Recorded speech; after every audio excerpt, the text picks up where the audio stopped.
Hi guys! Today's video is quite different because this is the first time na magre-review ako ng skincare not for the face but for your licky.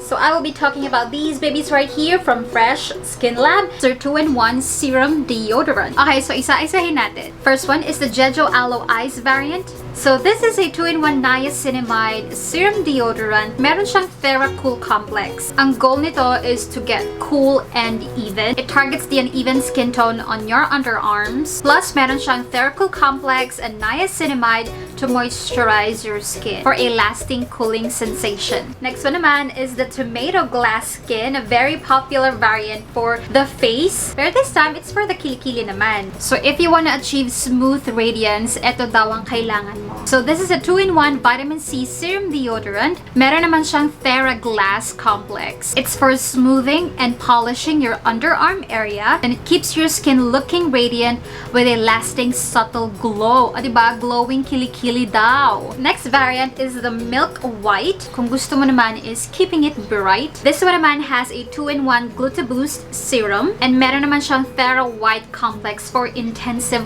lightening. It targets your dark spots. It intensively brightens and even out your skin tone after every use. And last but not the least, yung Watermelon Youthful Bliss. Ito naman, if you want to say goodbye to your chicken skin daw. This is a 2-in-1 collagen serum deodorant. Merong Thera Firm complex. It tightens the skin, plus it helps improve the skin's elasticity for supple and smoother skin after every use. Okay, so let's now proceed with the review. Pero bago lahat, papakita ko muna yung before. As in, what my underarm looked like bago ako nag-start.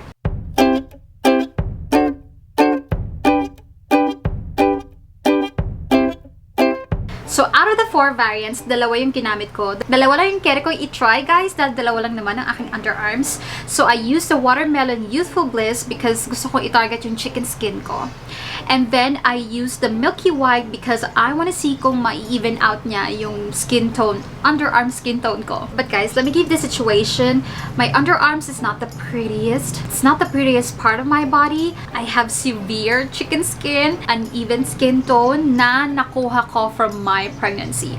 Before I got pregnant, I have a pretty decent looking underarms. As in, pantay naman yung kulay niya. Hindi naman siya maitim and everything. Although may chicken skin na ako way before. But after I got pregnant, my God, dahil.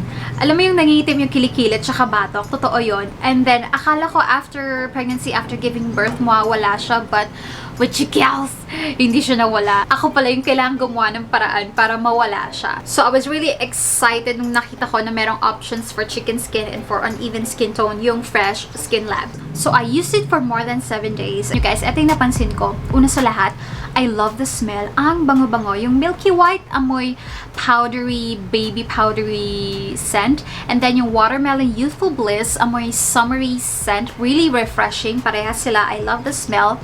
And it will last the entire day. Basta wala kang gagawing, alam mo yun, kahulas-hulas. Hindi ka mag-workout, hindi ka lalabas sa initan, sa arawan. Kung nasa bahay ka lang, chill ka lang, the scent will last the entire day. Tapos matadamay pa yung damit mo. So, every time you move, maamoy mo siya. So, parang, alam mo yun, naka-instant perfume. Next thing I noticed was yung Watermelon Youthful Bliss.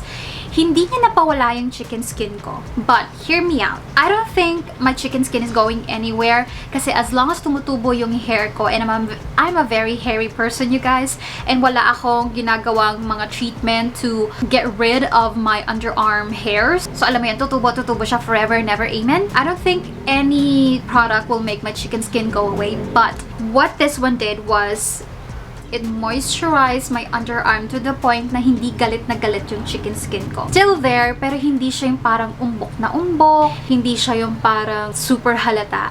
So, pag hinawakan ko yung skin ko, nawala yung parang rough patches dahil sa chicken skin. So, dun pa lang natuwa na ako. Again, hindi nawala yung chicken skin ko, pero napaminimize niya yung umbok. And that's good enough for me for using this like more than a week pa lang. Ngayon, itong Milky White, just like the Watermelon Youthful Bliss, na moisturize niya yung yung underarms ko. So, yung right underarm ko, naging kalmado din yung chicken skin. For the lightening or brightening effect, kahit papaano naman, napansin ko na after every use, meron siyang brightening effect. Very, very slight lang naman. Hindi like super magical, oh wow, brightening effect. And I think that's natural kasi more than a week ko pa lang naman siyang ginagamit. But the point is, meron siyang effect kahit papaano after using it for like more than a week. Hindi siya yung parang eme lang. Pero ang overall talaga na nagustuhan ko is the way it moisturized my underarms. Like, alam mo yung ramdam mo may skincare ka for your underarms. And dun pa lang, natuwa naman ako sa kanya. So, this is what my underarms look like right now. It's not the brightest, the whitest underarm. Yung talaga napansin ko hindi galit na galit yung chicken skin ko. Hindi siya namumula. Kahit papaano, nag-lighten siya or nag-brighten siya ng very, very slight. Ngayon, what are the cons na nakita ko? Wala naman ako nakitang significant change with my perspiration capabilities. These are not like super antiperspirant deodorant. You're still going to perspire like the usual. I mean, in my case, in my experience, hindi naman ako nakapansin sa kanya na parang nabawasan yung pagpapawis ko or hindi ako nagpapawis. Pero carry lang naman yun. Pero ang isang medyo ko sa kanya is dahil serum siya, roll on, it will take quite some time bago ka makapagsuot ng damit. You have to wait for a couple of minutes para mag-dry siya, para ma-absorb ng underarms mo yung serum. You have to do that kasi sayang yung serum kapag ka, alam mo yun, mamasa-masa pa siya, din nagdamit ka kaagad, edi yung damit mo yung natuwa. So, I think you have to apply this right after taking a bath. Pag bago ka lumabas or paglabas mo ng banyo, lagay mo na agad. You do your face care, your body care, and then saka ka magsuot ng damit. Siguro naman by that time, medyo tuyo na siya. Pero yeah, overall, you guys, natuwa naman ako sa experience ko sa kanya. Naramdaman ko naman yung caring ingredients na minamarket nila. Yung mga ganitong products, kailangan talaga i-try mo ng pangmatagalan. So, what I'm gonna do is I'm going to finish all of it and then I'll get back to you guys kung kamusta ang naging lagay ng kilikili ko. Pero I can say it's definitely worth it to try because it's a skincare. Don't consider it as like the usual deodorant. Consider it as a skincare for your underarms. Lalo na ngayon, dahil kasi 139 siya ngayon. 139 pesos lang. So, I will link it down below para mabilis ka makapunta at makabili. So, kung mamili ka na lang ano yung problema mo, chicken skin ba, uneven skin tone, or if you want yung parang malamig na effect, edi go for the JEJU Aloe Eyes. Yeah, that's it for today's video, guys. Thank you so much for watching. Next video natin, it's a swatch, but I'm not gonna tell what kind of swatch, basta swatch. Again, thank you so much for watching, guys. I'll see you in my next one. Bye-bye!